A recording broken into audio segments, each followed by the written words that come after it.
I haven't tested this yet. Test. Are you guys ready for us? Okay. Test. Am I good? Okay. Up there, everybody can hear me okay? Good? All right. Okay, so as I get started here, I'm going to ask each of you to introduce yourselves, and what I'd like you to tell us is what your church background is, if any, okay?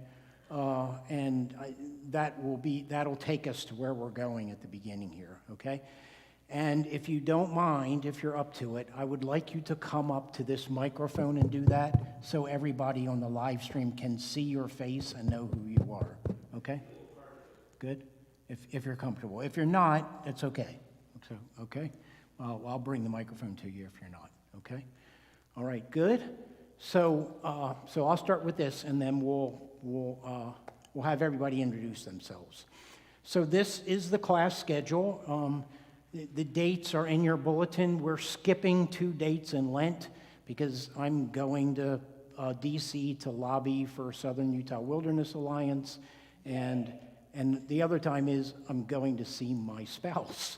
So that's why we're starting early. So we'll be finished up on Palm Sunday, okay? And the bishop comes April the 14th, so this will be in preparation for that, and we'll talk about that. But she will receive people into the church and confirm people.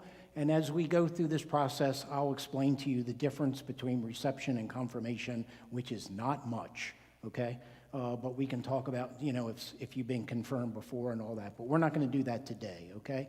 When we get to that, so next week I'll have a list for you to sign up if you're thinking about that, and we'll go into more detail about it, okay? And I had a sheet of paper somewhere with the information that I needed from you. Maybe I can just remember. No, look, here's the piece of paper. So when we get to that, we'll need your full name, your gender, your pronouns, your birth date, your birthplace, your baptism date if you've been baptized. If you haven't been baptized, we need to talk because you need to get baptized before you can get received, okay? But we'll talk about all that in a later class.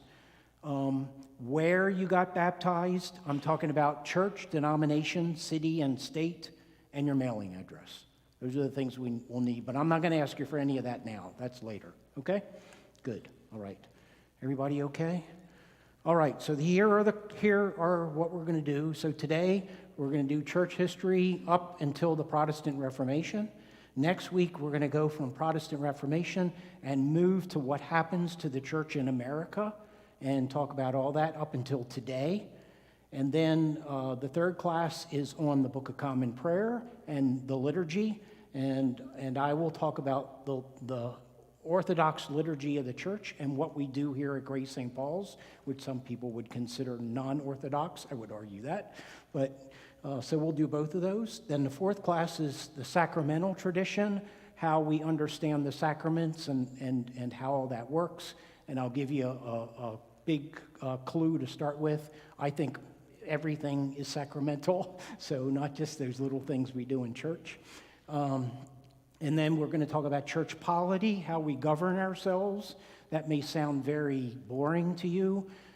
Church polity is the main reason I'm Episcopalian, how we govern ourselves and what that's all about, okay? So I promise you it won't be boring.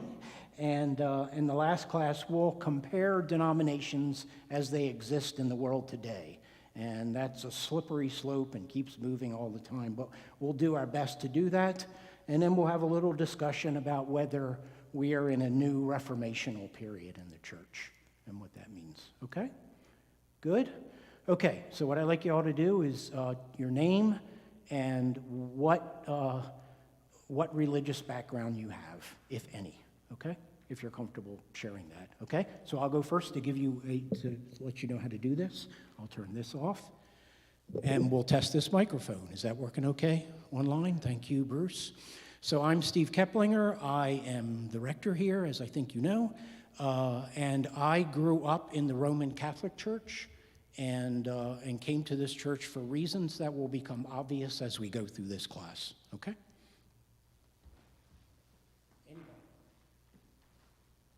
My name is Dave Robertson. I'm a Cradle Episcopalian. What? What? You're the one, huh?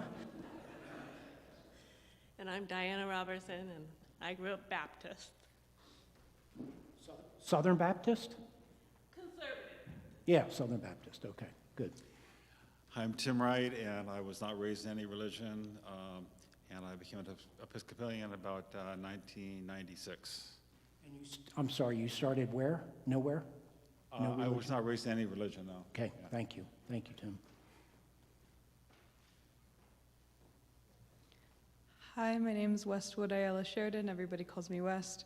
I was raised Roman Catholic. I left that pretty early on, and then I kind of went like spiritual but not religious, and now I came back to Roman Catholicism, and now I'm becoming Episcopalian. That's a very typical process, West. Hi, I'm Phoebe Allen. I was raised Mormon, and then I left after 17 years of that, and was spiritual but not religious for a while, but then decided that I needed church back in my life and became Episcopalian. Thank you, Phoebe. I'm so happy we have an LDS person in the class because it'll really help us doing a lot of this stuff. So, My name is Steve Mirsky. I was raised Roman Catholic, and then when I married my wife, we started going to Southern Baptist Church, and now I'm here.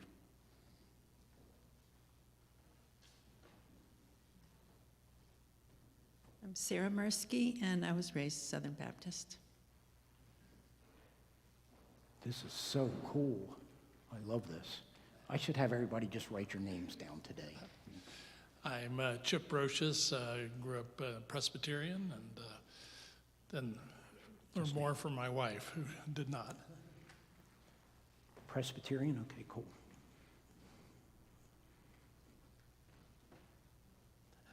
My name is Kate Resch, and I was raised Roman Catholic, and I abandoned it in my late teens. When my children were young, we attended a Presbyterian church, and then now I'm here in an Episcopalian church. Thank you, thank you.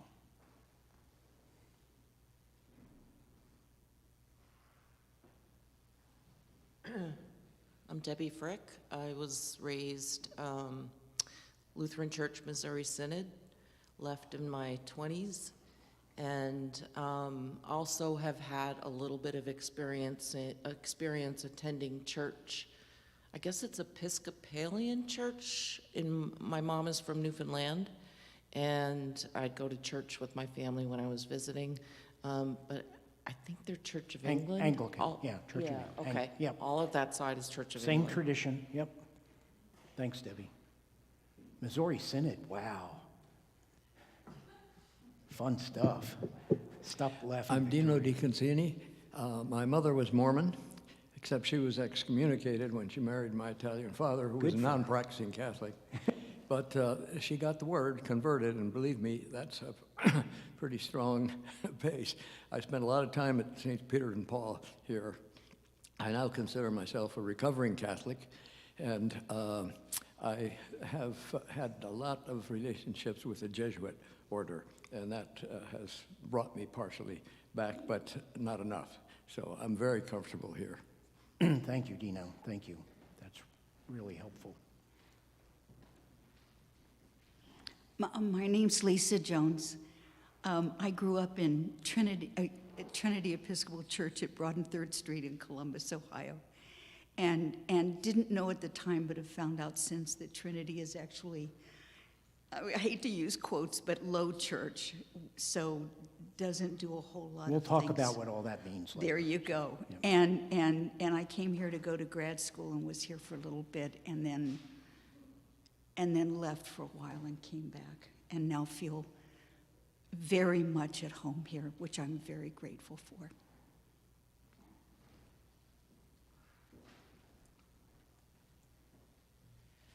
Hello, my name is Jennifer Raymond. I was raised in the Wisconsin Evangelical Lutheran Synod. Went to day school here locally, So I got that 3 times a day for 9 years, Wow. every day in school. And then I met my husband, and we went to Southern Baptist Church together while we were dating. And then when I moved to San Diego, I went to Presbyterian Church, and for the first time saw a woman in the pulpit, because my church that I grew up in still does not allow women to vote in the church polity, Yep. if you can believe it or not. And went to Unity Church. I think I went to an Anglican church while I lived in England, but it was a conservative version. Okay. And became exposed to Episcopalian when I saw Reverend Ed Bacon on the Oprah Winfrey Show, Wow. and that swung me here. Wow. Thank you, Ed Bacon. We'll talk about Ed at some point here. Hi there, I'm Erin Topons Gooden, and I grew up Catholic. Thank you, Aaron.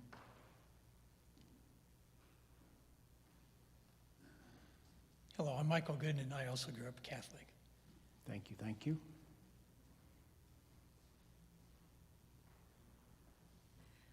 Victoria Hermosia. I was raised evangelical in a Calvary Chapel and left the church for quite some time, and then I found my way back here. And Glenn was baptized here, so he'll be Yay. a cradle Episcopalian. Well, he'll figure that out. I don't know. That's right. All right.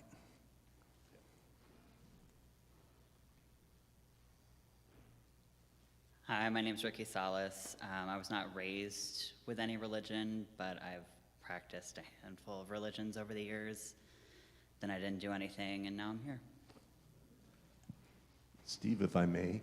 Yep. I'm going to introduce myself, but I want to do that so that the people online can type anything they wish to say if they do wish to.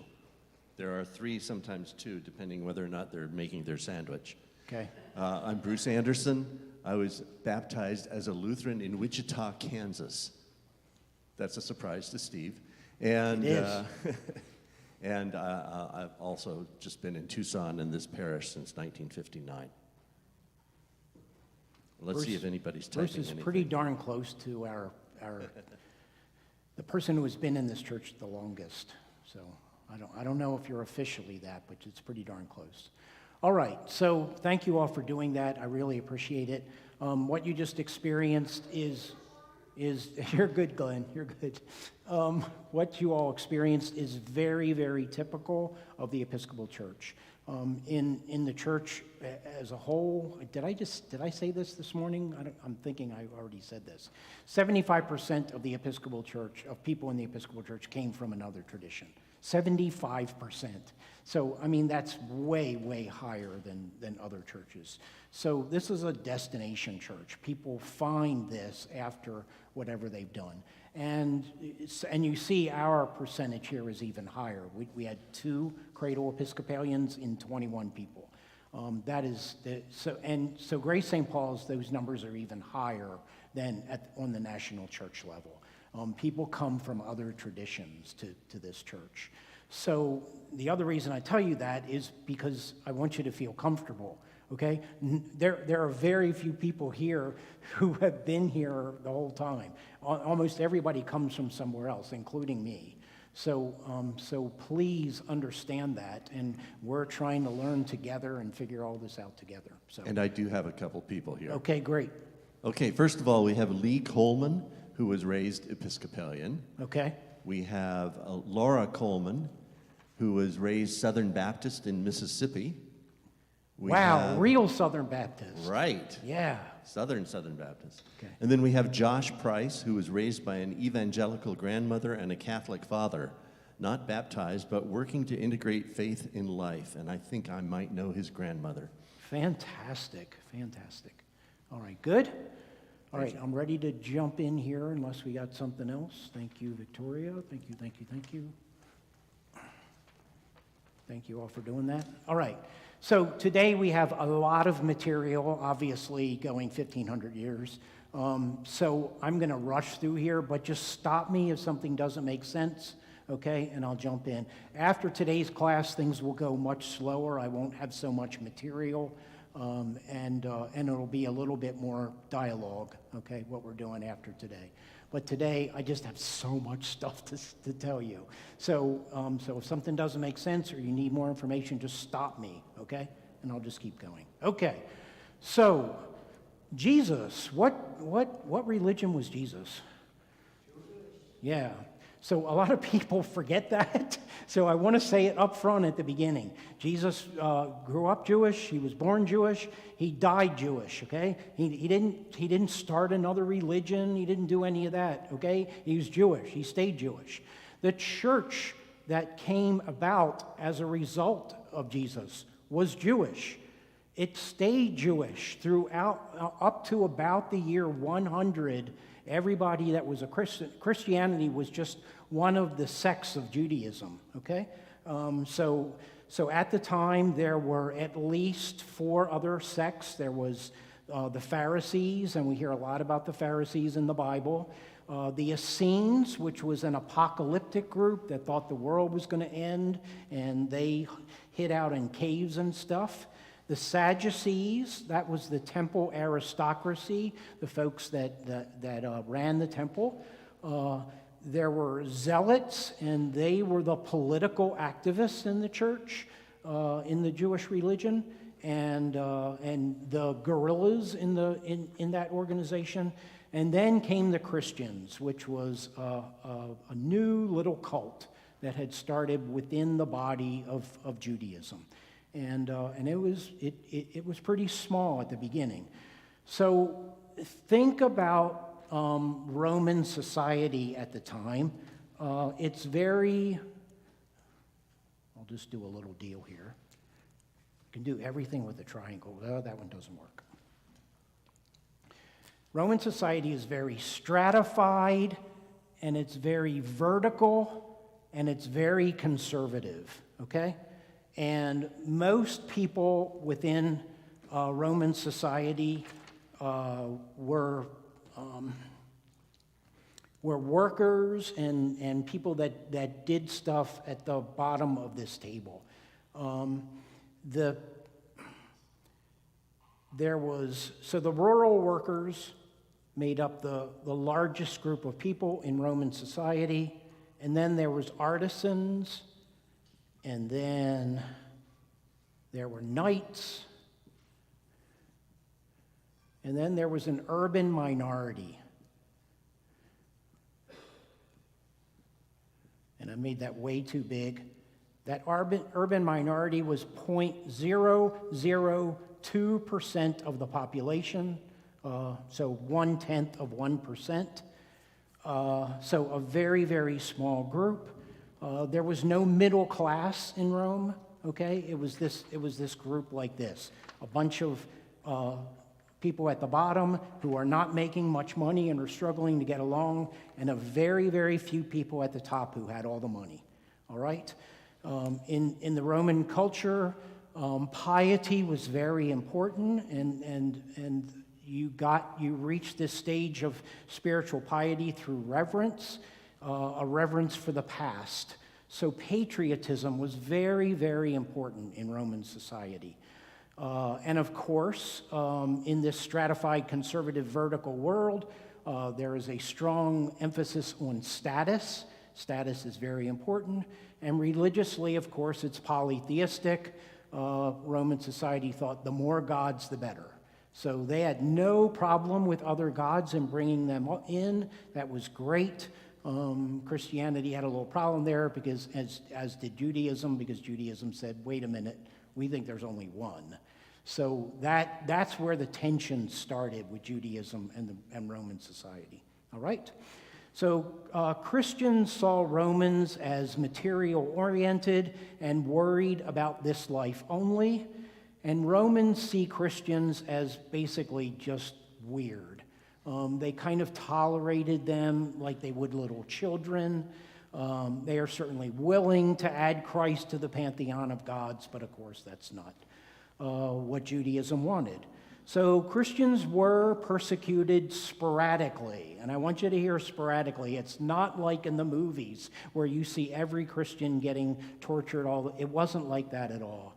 The first real persecution of Christians happened in the year 95, and it was at that time that martyrdom became an ultimate goal within Christianity. By 100 CE, the Christian movement is urban and it's inclusive, meaning that it will take anybody in. But it's also exclusive by belief. You have to believe in this stuff to be part of this tradition, okay? That's the other thing that in movies you see Christianity represented as happening out in the country. That is not accurate. It was a very urban movement, okay? So by 100, there was Christianity in 40 to 50 cities. Small house churches is how the church operated and ran. There were about, to give you some sense of scale, about 50,000 Christians in an empire of 60 million people. Okay, so it was a pretty small group.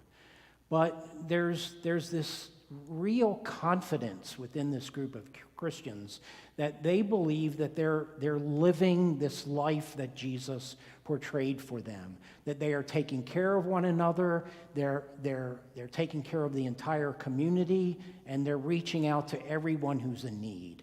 So they feel really good about that.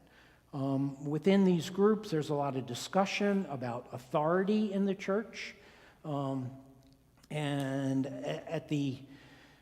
So the things we read about in the Bible, and then later up to about the year 100, we know there are leaders called apostles, prophets, teachers, deacons, and elders. Elders would become presbyters, priests, okay?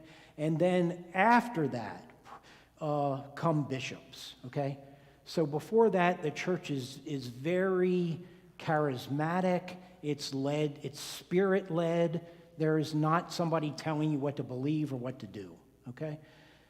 The bishops start around 110. The first historical knowledge we have of bishops in the church is around 110. But basically, authority and leadership in that early church is that spirit-based thing. The church is an egalitarian organization in this world, in this Roman world that's very conservative and stratified. So again, you see this immediate tension with the culture. The church includes a lot of poor people and a lot of women, also very different than other organizations in Roman society. And the people are electing their leaders. The early bishops in the church were all elected by the people, okay? As you know, that would change later. So there is this external pressure from the culture that is not egalitarian at all, and this internal pressure as disagreements begin about who we are and how to describe to everybody who we are and how we hold everybody together. And the first major disagreement in the church is this thing called Gnosticism. Gnosticism means secret knowledge. I'm sure most of you have heard the word before. And basically, Gnosticism, let me say this, is very complicated and very complex on lots of levels. I'm going to dumb this down for us today so we can get to the heart of this, all right? So don't beat me up about the other parts of Gnosticism that I'm not talking about today. You can if you want, but anyway, that's why I'm doing what I'm doing. So basically, Gnosticism is this explanation as to why life sucks. And it's quite attractive to many Christians. It's very world-negating, and it separates the spiritual world from the material world.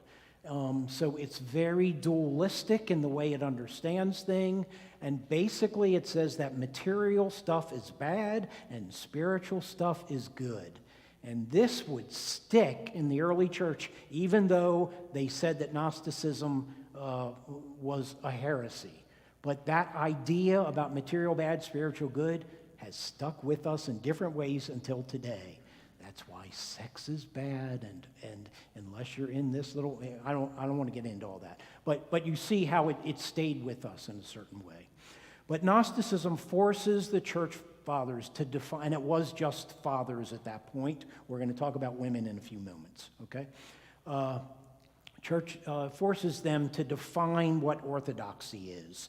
So Gnosticism is rejected because, those church fathers rightly say, the material world is good. Did anybody read Genesis? How many, all those times that God says the world's good? So they say this Gnosticism is not correct. That God created all this, and all that God created cannot be bad.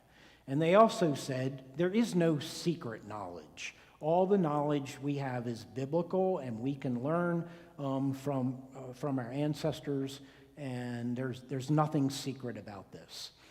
But the asceticism part of Gnosticism stayed with us in many ways, and still has to this day. This seed is planted that the church believes that any path toward pleasure is bad. And even though Gnosticism is rejected, that kind of stuck with us. And that's how we ended up with so many people in the church that became ascetics and went out into the desert. And some people decided to scourge themselves and not eat much. It comes out of Gnosticism, that whole idea, okay? I think Gnosticism always comes back to us in various different forms. But in the church, orthodoxy became creation is good, and it had a purpose, and it is at that point that the church says maybe we better have some authoritarian rule in the church so people just don't come up with all these crazy ideas. So that begins to build, and the bishops become more authoritarian in the church, and by the early 200s, they've become pretty heavy there, okay? And the early conversations in the church, I think, are really important. So let's talk a little bit about them. Everybody good with this? I'm going to erase it, okay?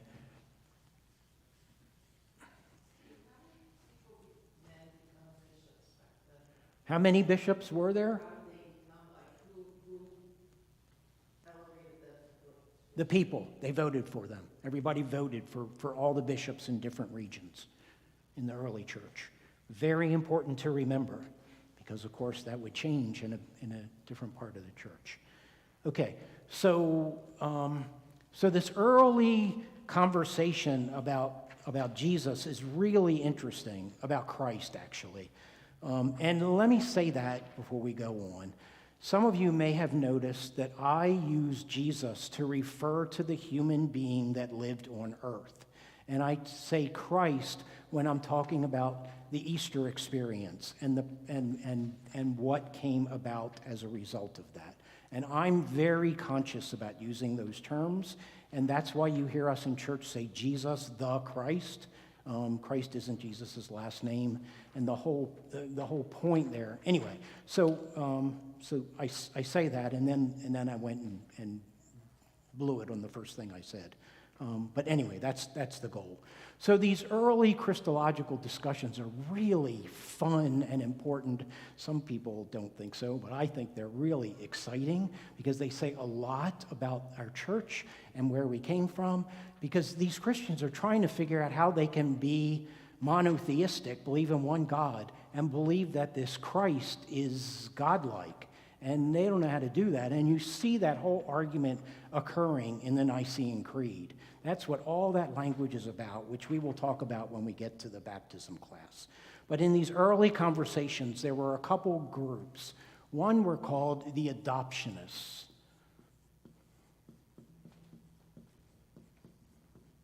And the adoptionists believed that Jesus was a man and he was infused with the divine spirit. So the sermon that I gave today, in the Gospel of Mark, Jesus is an adoptionist viewpoint of Jesus, that he was a human being, okay? There was another group called the Docetic folks, and they believed that Jesus was divine and that he only seemed to be human, and that God doesn't suffer, so all that stuff about Jesus suffering is not true. This is the main argument going on in the church in the early 200s. And the thing that won early is something called Logos theology, which exists in our Bible in the prologue to the Gospel of John.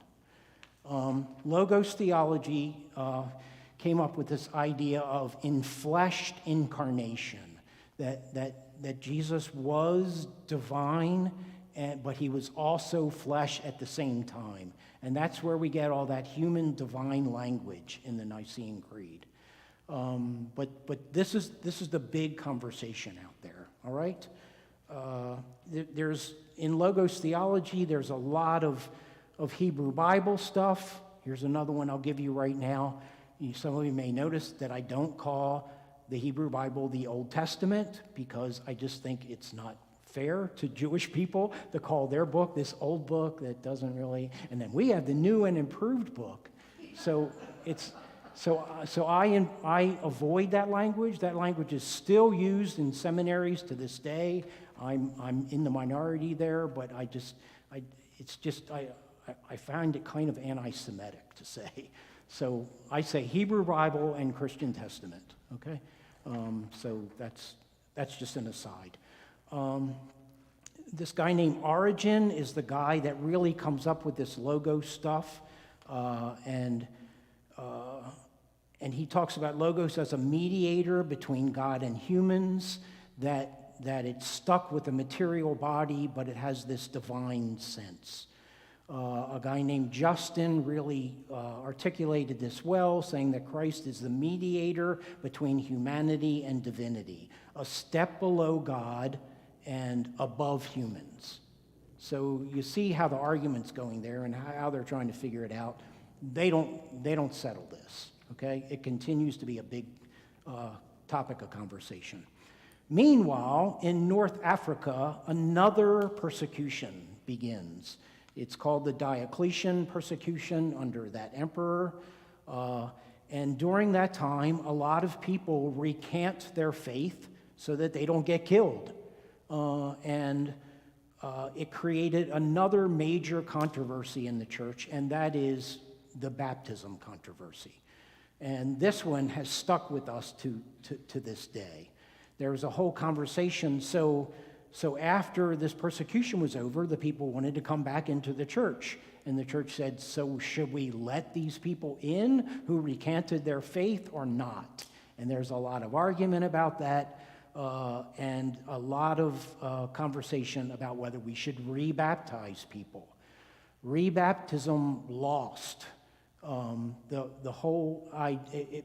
theology that came out of this is, we don't do baptism. God is the one that's baptizing people. And if God baptized somebody, who in the world are we to say that baptism didn't count? So to this day, that has stuck with us. So we do not rebaptize people in this church. If you're baptized in any Christian tradition, you're baptized. Phoebe, you and I can talk about that, okay? So, because Mormonism is a little tricky, because they say they're Christian, but they're polytheistic. They believe in multiple gods, right? So it gets really tricky, but that's another issue we can talk about. All right. So authority becomes the issue in the church, and whether bishops are overstepping their authority. A guy named Cyprian says no, that this is the bishop's job, that we can't just rely on the Spirit to tell us what to believe and what to do. So bishops become a central thing in the church that becomes really important, and they hold a hierarchical position in the church. I'm talking about by the year 250 or so. Okay, and this starts another conversation in the church, the one about apostolic succession. Has anybody ever heard that term? Those of you who are Catholic probably have. Jennifer, yeah, all right. So apostolic succession is the idea that Peter had his hands put on him by Jesus, and he became a leader in the church. And then he put his hands on other people, and they continued down, all the way down to every priest that has ever been ordained in the church, all the way down to little old me when all these other priests put their hands on my head when I got ordained. That's apostolic succession. So the only people who can lead you are these people that have come down through apostolic succession. I want to play my hand really early in this because I can't do this very long. I think apostolic succession is total crap. And here's why. Peter wasn't a priest in the church. Peter didn't have any leadership role in the church other than what he was doing with the rest of the group. He wasn't a priest. We didn't have any priests in this church until the year 100 or so. So how could there have been an apostolic succession from Jesus to 100? There is no such thing. It doesn't exist. And the idea that somebody needs their hands on their head because that follows down from Jesus, I just think is total crap. So sorry.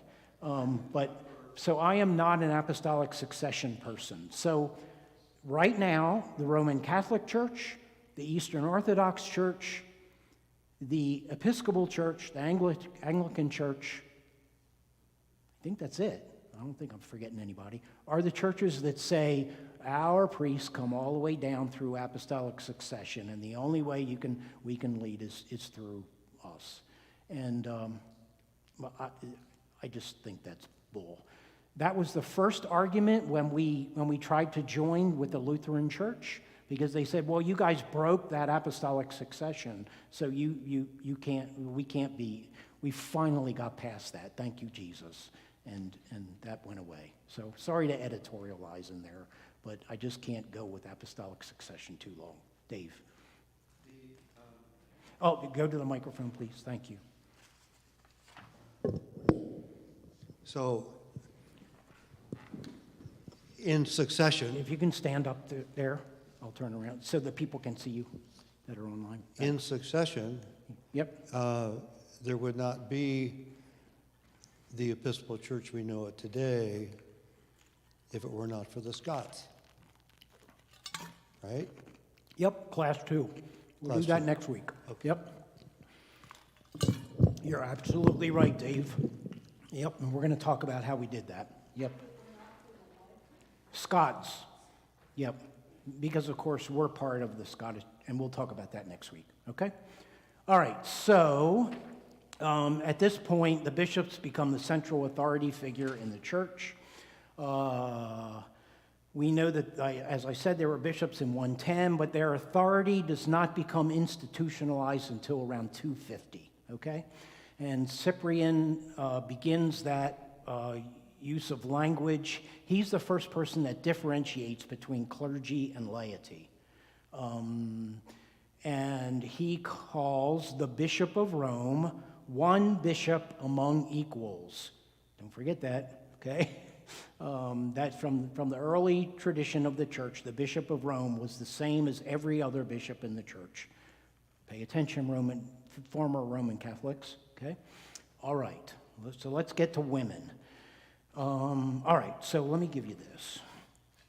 So here is a list of women in the Bible that we know about. Sorry for all my little notes I was writing on these while I was getting all this information. Here, just pass them on. You're welcome. So women, hold this sheet of paper to your breast and say, see, look at all these women that were in the early church. So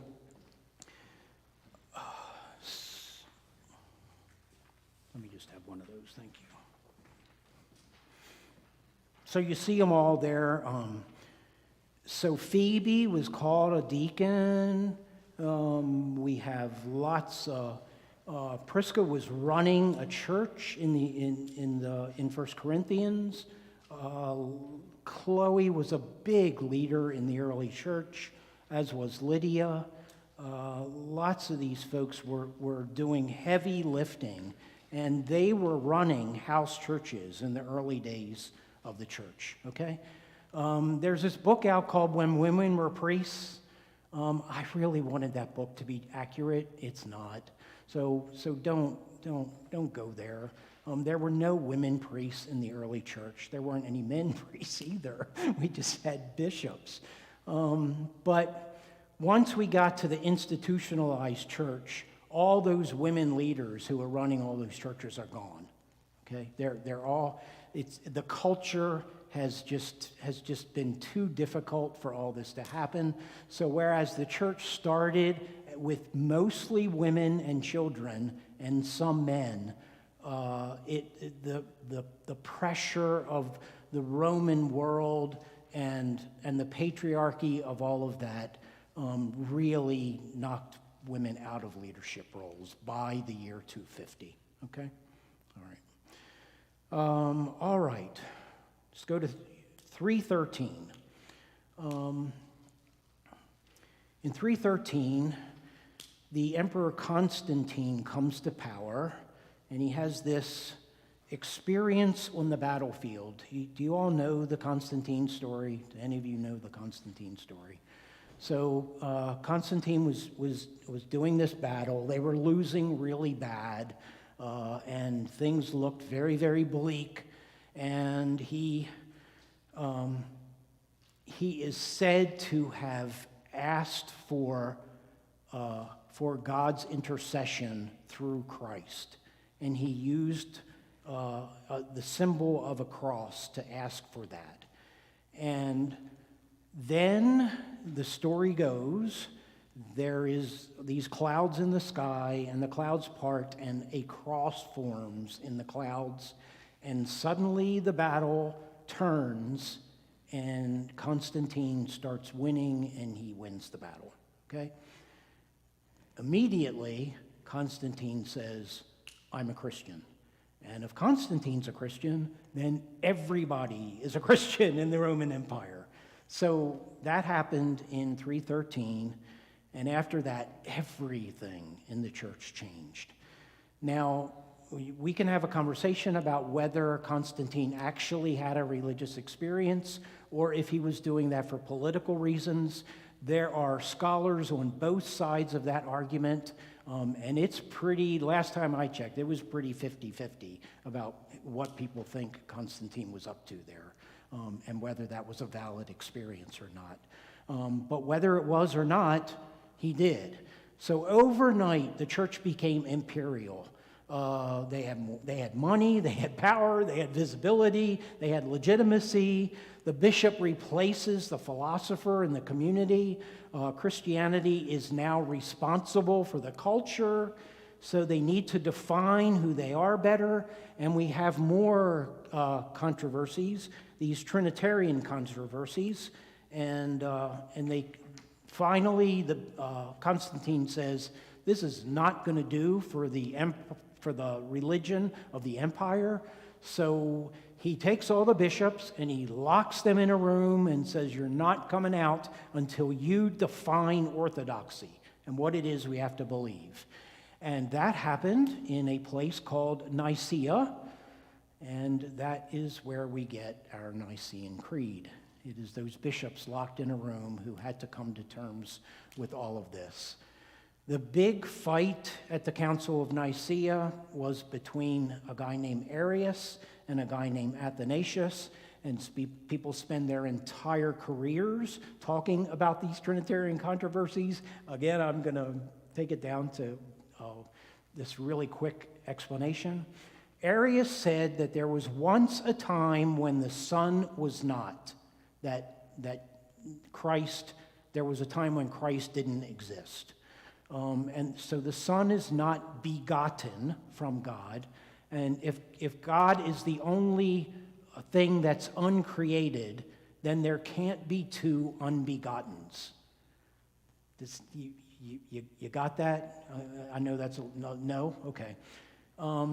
So Arius is arguing that Christ is not divine, that there was a time when Christ didn't exist, and only God is the one that existed for all time, okay?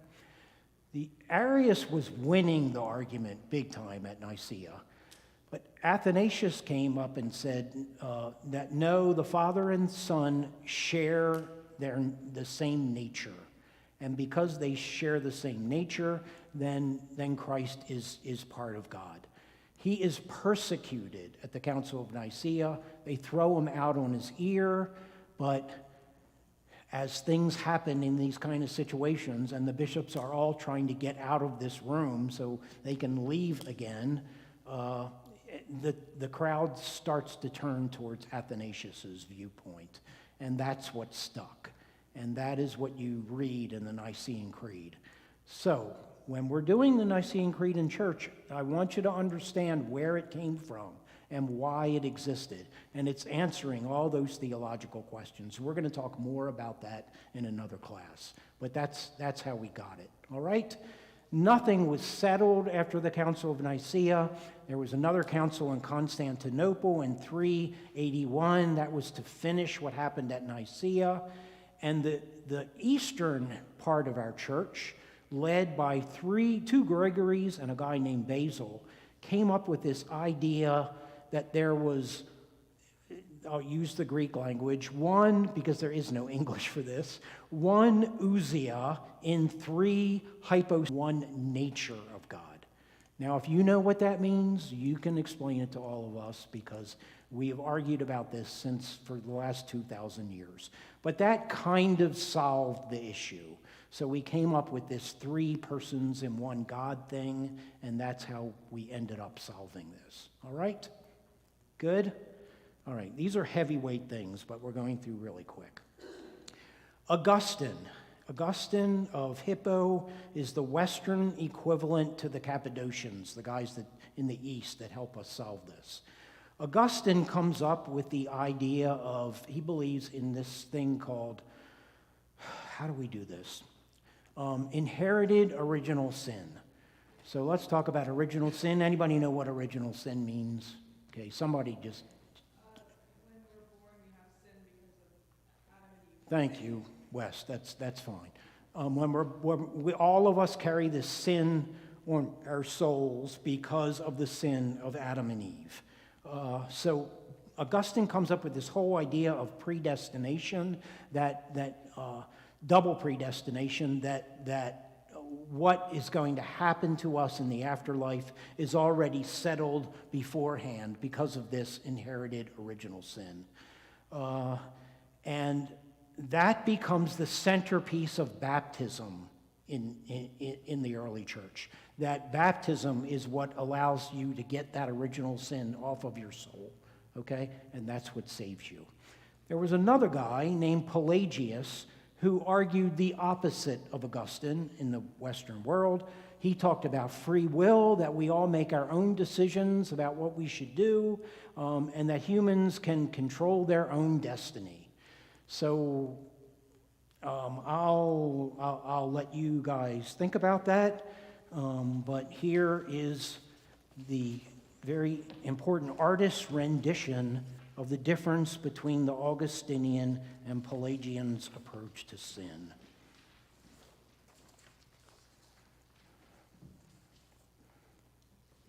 Yep.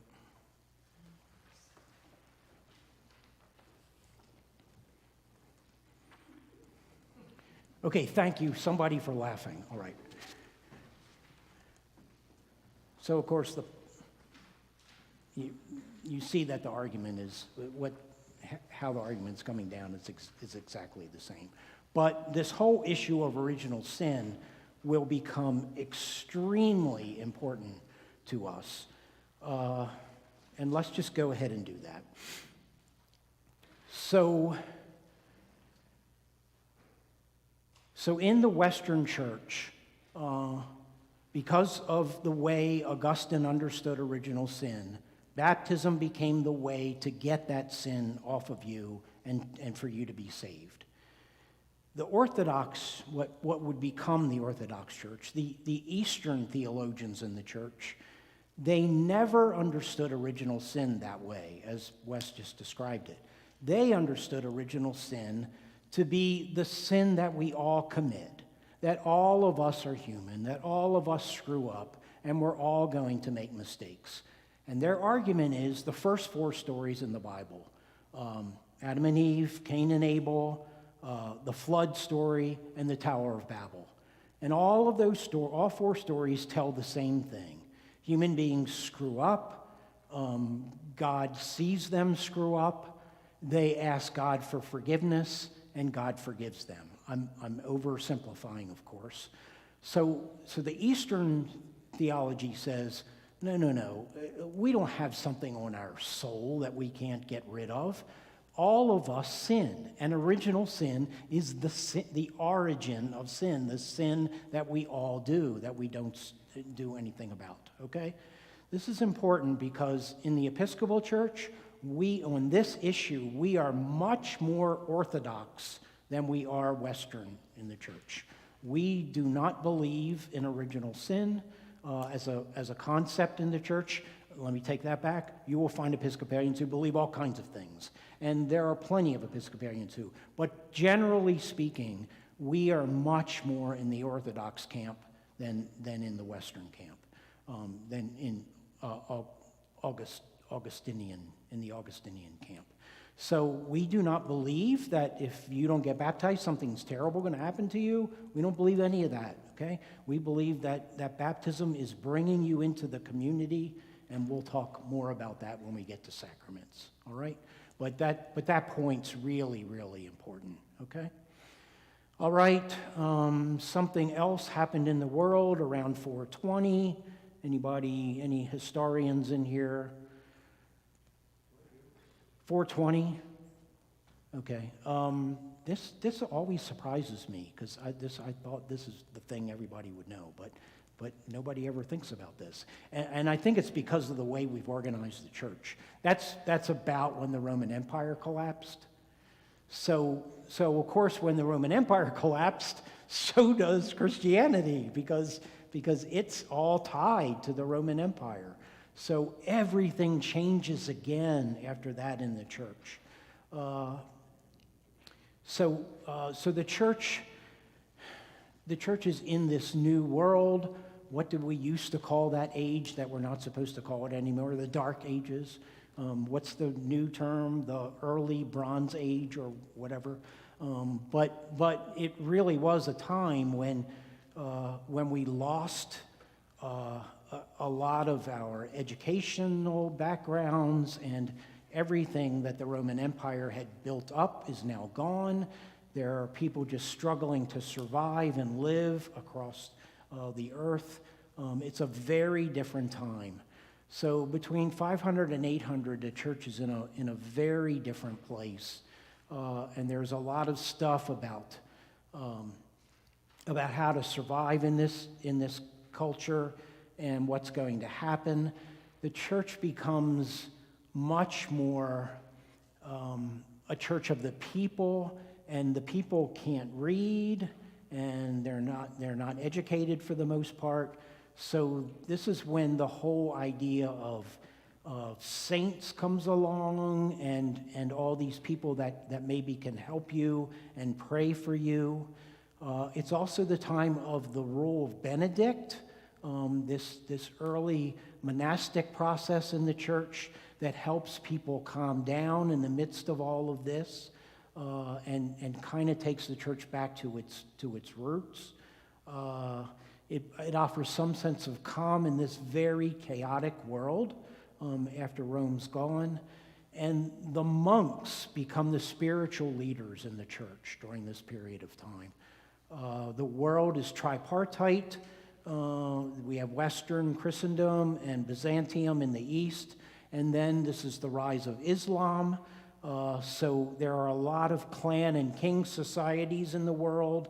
All of the world is theocratic, meaning that whatever the leader of that area is, that's what the people are. The church and state are the same thing. It's totally different than the way we understand things now. And Christianity was really the only unity in the world at this time. It really became a kind of unifying force. A guy named Cahill wrote a book called How the Church Saved Western Civilization. Some of you may have seen that book. That's pretty darn accurate. And the church really did hold the culture of the world during this time. And this is the time when monks are sitting there in abbeys and in monasteries, copying everything down. And that's the only reason that we have a Bible today, is because of them copying this down and doing all this. Do you know?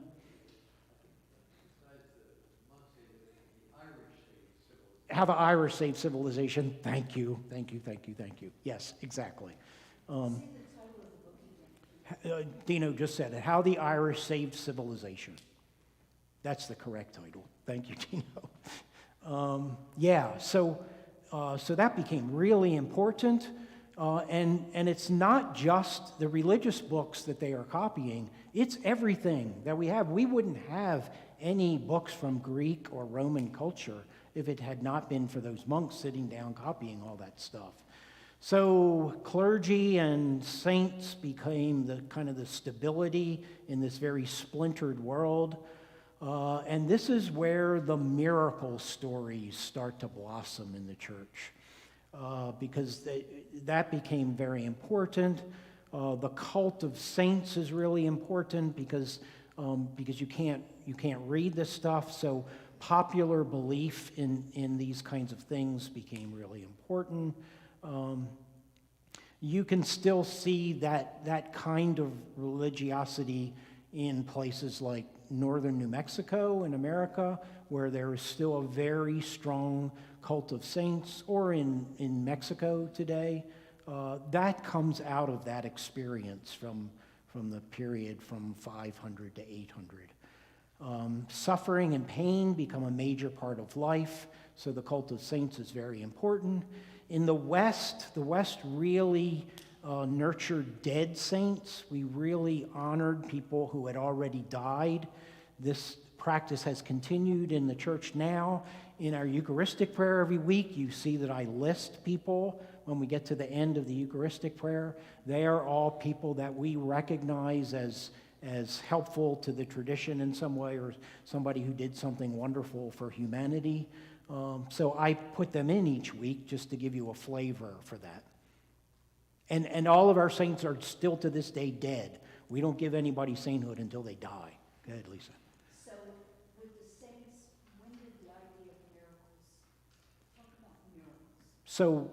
So that whole idea of holding up this miracle thing happened after the fall of the Roman Empire, and we're in this clan king place. So 600 to 800, right in that period is when it started, okay? In the East, though, it's very interesting that the holy became something that could break out everywhere. And icons became very, very important in the East. And icons are understood as windows to the divine, a way to look at something to help connect you with the divine. And in a world that's not literate, you can see why that kind of thing would become extremely important. The West fought icons for years, and they did not become important at all. But those of you who have any background in the Orthodox Church know that icons remain central to everything in that tradition. So we'll talk a little bit more about that. Very interestingly, it is only at this time, so from the 6th century on, that the West begins requiring clerical celibacy. So we're already 500, maybe 600 years out from Jesus, and it's the first time when somebody says, okay, a priest has to be married to the church, so they can't be married to a human being. Okay? Just want to put that in order for you. Purity of clergy becomes an issue in the church because clergy are set apart from the rest of the culture, so they have to represent something very different than everybody else. It's in the year 561, women are seen as impure in the church again. Here we go all over again. And they can no longer be deaconesses in the church. We were not ordaining women, but at that point, that was a lay position, but they couldn't be allowed to be deacons anymore. They couldn't touch the vessels anymore. And very, very slowly during this period of hierarchy and setting clergy apart from the rest of the world is the beginning of solidifying this papal authority thing, that the Bishop of Rome was in some way different from other bishops. Okay, so I mean, that process takes a long, long time.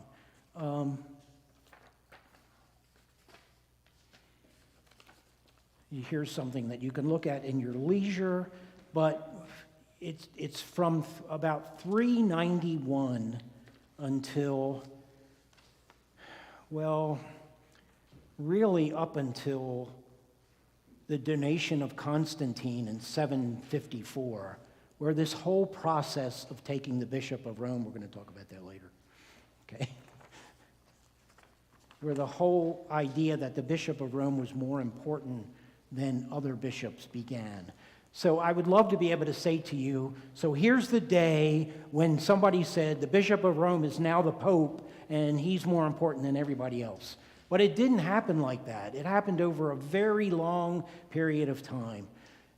It wasn't, so like I said, probably starting in 390 there, somebody at that point uses the word Pope for the first time in the year 390. 390, the first time somebody called him a Pope, and that he was distinguished from other bishops.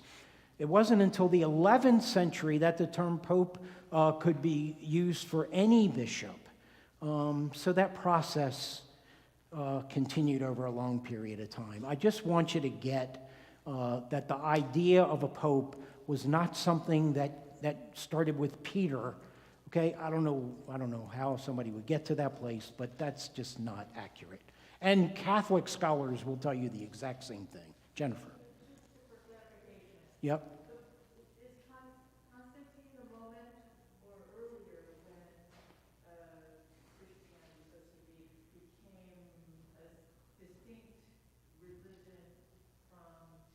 Oh, thank you, Jennifer. I guess I didn't make that clear. So Jennifer's question was it Constantine when the Christian church was totally differentiated from Judaism?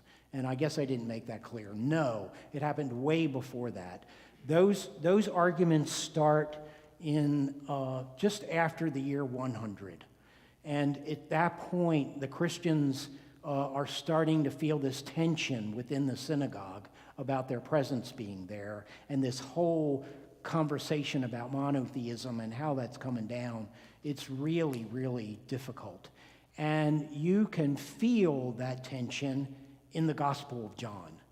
And all of the anti-Semitism stuff that's in our Bible is almost all centered in the Gospel of John. And as you all know, he uses the terms, the Jews. The Jews did this and the Jews did this. So you realize, well, they were Jews. What the heck is he talking about? It's because they're fighting about this in the synagogues. And that's where that's coming from. So that's why we don't use the Gospel of John Passion here on Good Friday, because I can't get up in front of everybody and have this class and say, so you understand there was this tension between the Christian part of the Jewish community and everybody else, and they were having this fight, and that's why in the Gospel of John it says the Jews pejoratively, but that's what that's all about. That's where it comes from. So by the year 150, the splits, they're out. They're totally out. Okay, thanks for that, Jennifer. I'm sorry I didn't make that more clear. Okay? All right. So access to the Bible is through educated clergy at this time. The church really is the culture, so it's holding on to everything. There are a lot of missions at this time to the outside world. Gregory's famous missions to England are really important. Celtic spirituality starts to influence Christianity. We'll talk a little bit more about that. So this whole observation of the natural world and pilgrimage as a journey starts to infiltrate the Christian tradition. Fasting becomes really important, repentance, Sex, drugs, and rock and roll are all understood as distractions and not inherently evil, but still seen as distractions taking you away from God. By the end of the 6th century, penance is really big. And the whole idea of confession starts to build. Let's see. In 787, that is the Second Council of Nicaea, and they uphold the veneration of icons. So at that point, even though the Western churches said, we don't want all these symbols, it won out. The Eastern Church won out in 787. In 800, Charlemagne is the emperor, and this is kind of important because the Pope crowned him emperor. So now, by 800, the Pope has so much power that he is crowning secular leaders in the world. So Charlemagne conquers territories and he Christianizes them. He builds churches, he establishes schools, he invites scholars in, and the second Rome is built under Charlemagne. So the church starts to come back to that educated form again. The church becomes very uniform after 800. It's liturgically the same. So if you go to church in India, it's going to be the same as you go to in Ethiopia. And all of that uniformity starts to build. The bishops are depending on local nobility for protection. And the Roman Church is now a European church. It's Christian, it's back to Roman, it's European, and of course the church and the state are still one. So, good. I'm just trying to give you a flavor for this. Western culture has now moved to Northern Europe.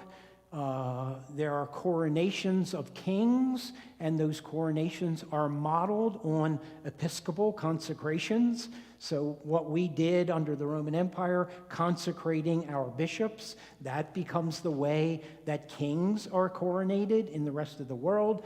Now you see why you can't tell the difference between an Episcopal consecration and the consecration of a king or a coronation of a king, and why people say to me all the time, it's just like a king in another. Well, it is. That's where it came from. So it came from the church first. So the separation between clergy and laity grows even more. Monasticism is really big in the church, grows tremendously in the 9th century, in the 10th, and the 12th. We have very important monasteries all over Europe. You know about some of them. Benedictine monasticism is in full bloom. In the 13th century, there's another group forming called the Franciscans, and this guy, Francis of Assisi, will end up being kind of an antidote to all of this coronation stuff that's happening in the church, and he tries to bring the church back to its roots. We'll talk a little bit more about that later. Private penance becomes really big in the church instead of public penance, as it was in the early church. In the early church, you did a public confession like we do every Sunday, but in the later church, private confession becomes very, very important. This also becomes the time that we begin doing religion for others. We have people that pray for you, and there are workers, and there are prayers, and there are leaders. And you lived into your role, whatever it is. So you didn't pray, you had somebody else pray for you. This is when the masses become non-participatory, something that the priest does, and votive masses start, meaning that you have a mass for the dead. So when people in your family died, you went to the priest and said, will you do a votive mass for this person so they will go to heaven? And the priest would do this. And if you're in church, I guess you all know about this. This table is against the wall, still is in some churches today. And the priest stood like this, and you saw the priest's back. And then the priest would do something at certain times. It was in Latin, so you didn't know what the heck the priest was saying anyway. This is also when the celebrant begins to whisper the Eucharistic prayer in the church. So people are responding to liturgy now as what they see, not what they hear. And of course, they can't understand it anyway, so what else could they do? This is also when the debate starts in the church on whether the Eucharist is actually the body of Jesus or symbolic. And there's a big controversy in the church starting in around the 10th century around this. And we'll talk a little bit more about that.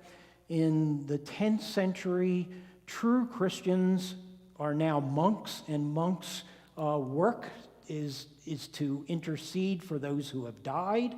People start paying priests to do these votive masses so that their relatives can be saved who have died. Relics become a major form of exchange in the church.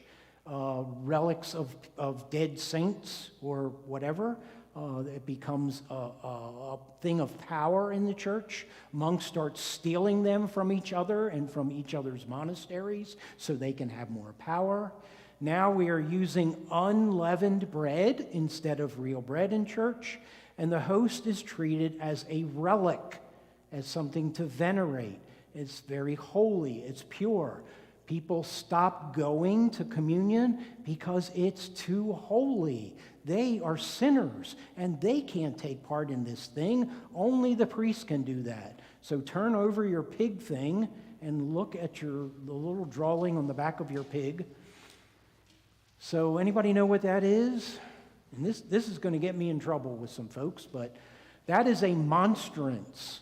And that was invented for the feast of Christ the King. And what the deal is there is that the priest took a host and a piece of unleavened bread that had been consecrated, and he put it in the center of this thing, okay? And then he put gloves, of course, put gloves on and carried that thing around the church for people to venerate. The only way people are doing communion at this point is ocular communion. They are looking at this host in this thing, walking around. Now, the reason I'm going to get in trouble for this is because there are still churches in our tradition doing this. But I want you to know where it came from and what it means. It's ocular communion because people didn't feel like they could take communion anymore. And that became the central way of connecting. So that would have been 1100 to 1200, okay? In the, people become so separated from clergy and the sacrament that they begin to feel unworthy to take it, and participation in communion just dropped off incredibly. The reason I'm giving you those dates, Dino, is because what we know is in 1215, there was a council, the Lateran Council, and it became a law that you had to take communion once a year. So, of course, if that was the case, what we know is that nobody was going to communion anymore because they thought it was too holy.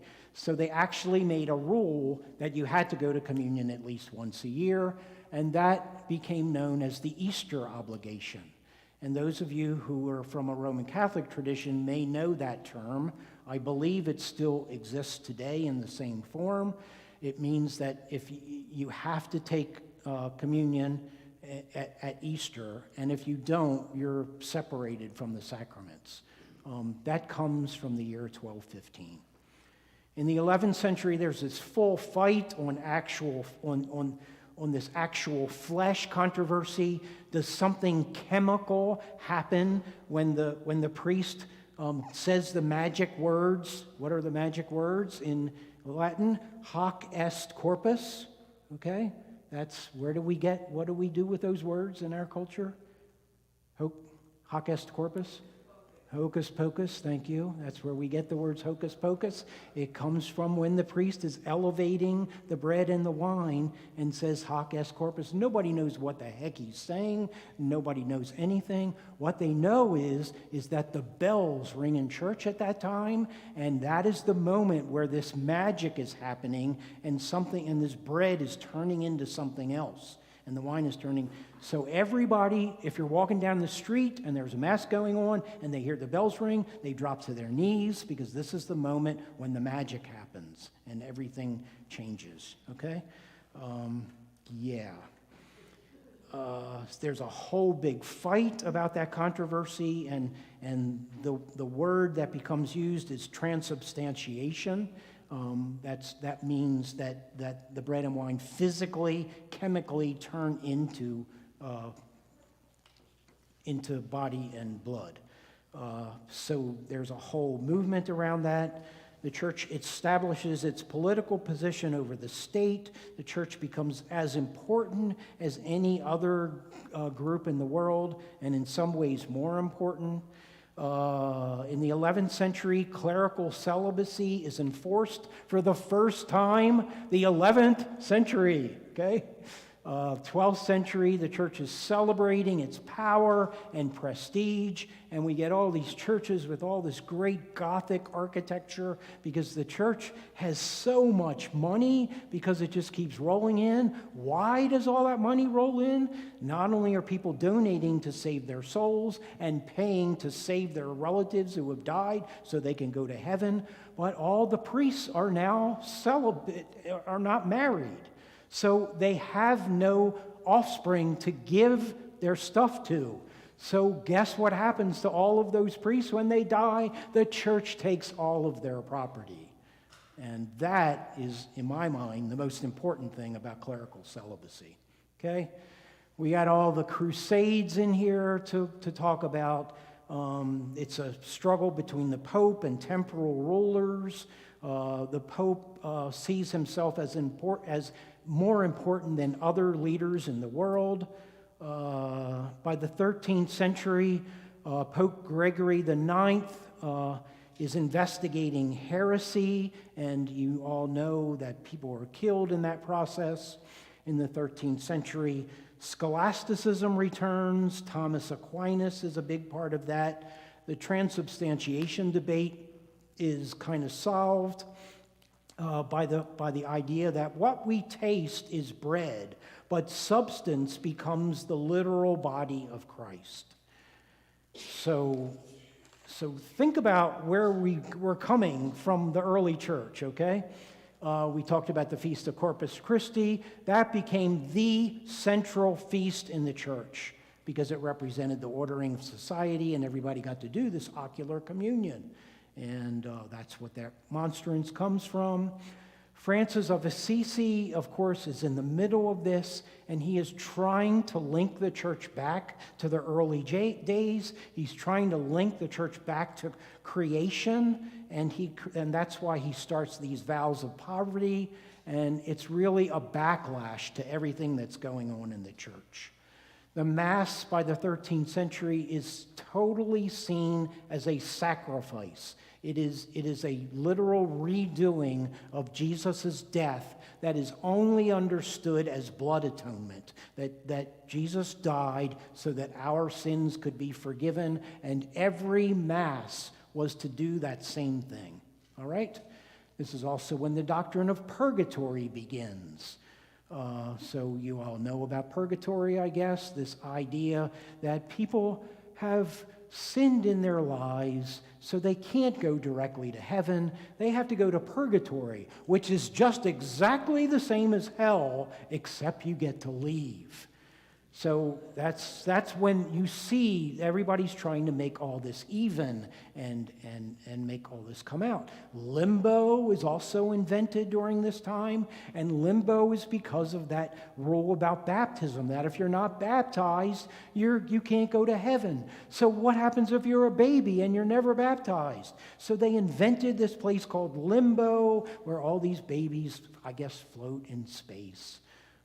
That all comes in this age too. In 1229, in the Synod of Toulouse, It forbid lay people to own a Bible in 1229 because, of course, if you're a layperson, you can't be smart enough to understand what's going on in that book, and that's when the church really took control of individual lives. Sacraments become totally important because the only way you can get to God is through these sacramental actions. Triumphalism of the church is everywhere, and the main temptation of the medieval church is towards this triumphalism. Popes are as powerful as any secular leaders. So at that point, we have gone from being the oppressed in the first century to the oppressors. We had the Crusades, we have the Inquisitions, we have this mass that is totally separated from these people gathering in homes in the 1st and 2nd century and having a meal together and remembering what Jesus taught them, to this priest hiding behind a screen. I didn't tell you about the screen. There's this rood screen in front of the altar. And lay people, they can't even walk up here. And so the priest is up here doing this stuff, and you're looking at the priest through these little holes in this screen, and by that part, nobody has any idea what this priest is doing except for the bells, and then you stop. In the meantime, you just go back to praying your rosary. When I got to Grace St. Paul's, there was a gate here. You can look and see the holes from the gate right here. And my first Sunday in this parish, I grabbed the gate. I did it beforehand, so I made sure I didn't pull my arm out when I did it. I ripped the thing out of the socket and said, "You are no longer separated from the priest in this church." So anyway, that's where that comes from. So in the 15th century, there's a lot of lay devotion and popular piety. Private masses, as I said, are all the rave. People go on pilgrimages. They have shrines to honor saints. We talked about hoc est corpus. Private devotions are all the rave, and of course, you got to pay the church for all of these things that you're asking for. And then something happens in the secular world to change everything. An invention. So we're in the 15th century now. Yes, the printing press. And the printing press comes and people get their own books and they read the Bible and go, what does this have to do with what we're doing in church? And that is the beginning of the Reformation. Okay, we made it. Indulgences. We didn't talk about indulgences. So there are these things in the church called indulgences, and you pray these things. You pay a priest for them, and then you pray these things to save your relatives who have died. There are things called plenary indulgences, and if you did this plenary indulgence the right way, it was a get-out-of-jail-free card for your relative who had died. And of course, you had to pay the church to do that. So, yeah, plenary indulgences were still a thing when I was a kid in Catholic Church. I'm not going to put that on them now. I hope that's gone. But anyway, so you can see what happened here. We went from these small house churches with women running the churches that are all about feeding one another and taking care of one another and building this community to what I just described. So you see why the Reformation that we're going to talk about next week is so important. So, even for the Catholic Church, I would say. What can I answer? Lisa, we have 5 minutes. We're good. So, I'm fascinated by St. Francis. Uh-huh. I think he must have been furious. Yeah, you bet he was. I mean, furious. Yeah.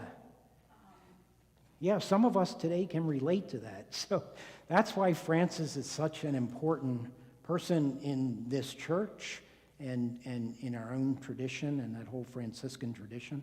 Yeah, you see what happened to the church. They were totally disconnected from what was going on early, and he tried to bring the church back. And it was a major undertaking. And the wonderful thing is, people still know about Francis today. And all those other folks kind of disappeared into the woodwork. So, yeah, thanks for that. What else? Phoebe.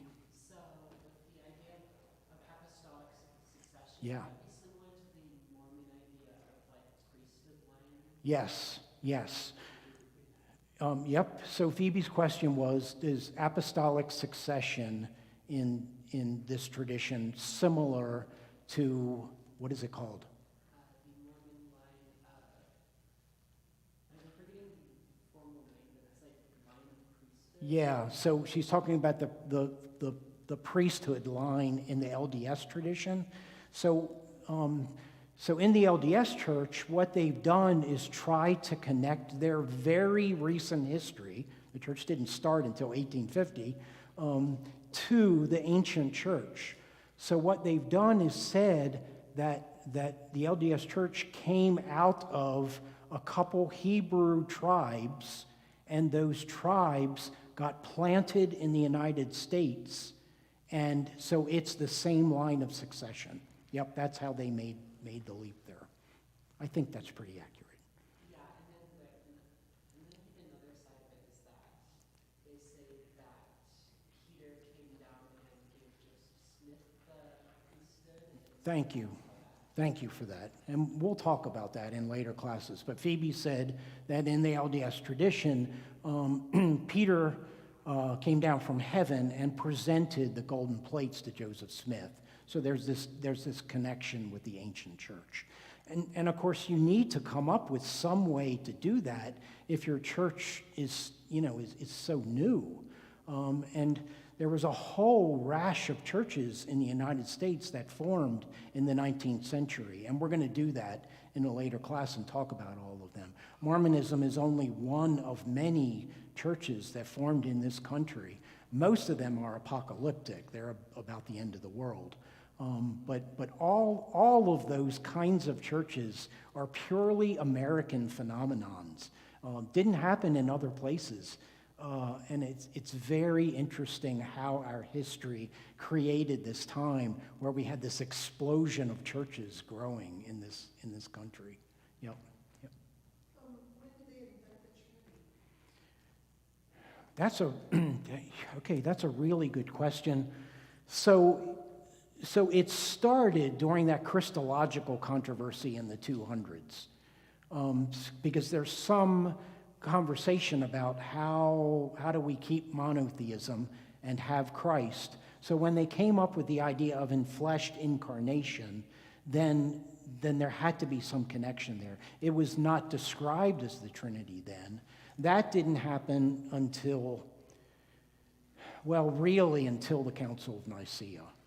And even at that point, it still wasn't called that. But that was the beginning of the process. Yep. Jennifer.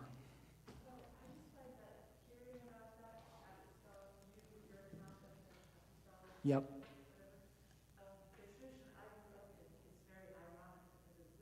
Okay. Yes. Yeah. A Missouri Synod Church? Oh, same thing. Yep. Okay. Yes. Yes. Yep.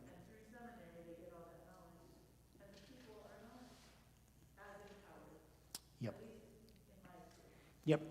Yep. I think that's probably Could accurate. you repeat that, please? Victoria?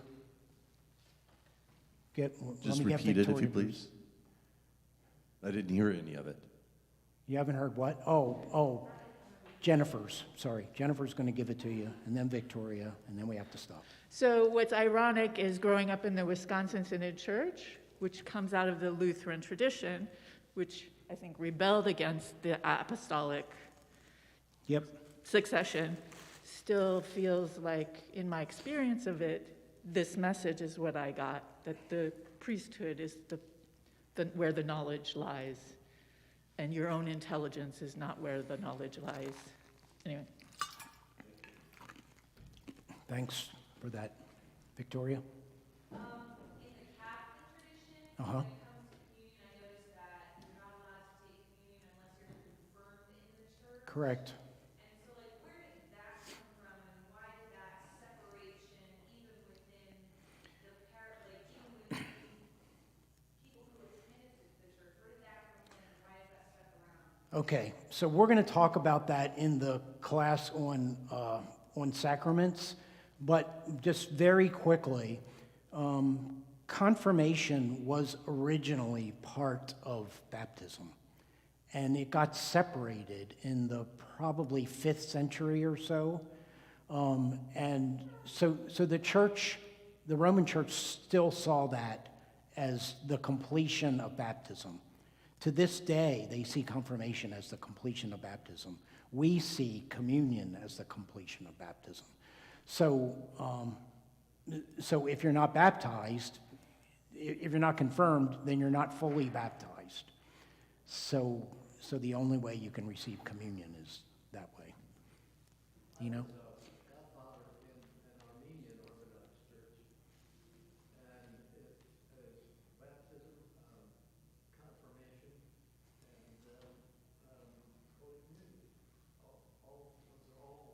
It was all one event. So what Dino just said is he had an experience in an Armenian church, which of course is Orthodox, where baptism, communion, and confirmation were all wrapped up into one thing.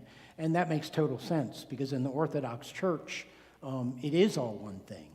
And we would agree with that in the Episcopal church. Yep. What? Tell me again, Glenn. Okay. All right. Thank you all. Lisa. Just a quickie, so how did the bread stay in here? They didn't have glue? No, it's a glass thing. It's a little glass piece, and you stick it in there. So I can show you how to do it if you give me a monstrance. Thank you. Thank you all. Thank you, online folks. We will see you next week.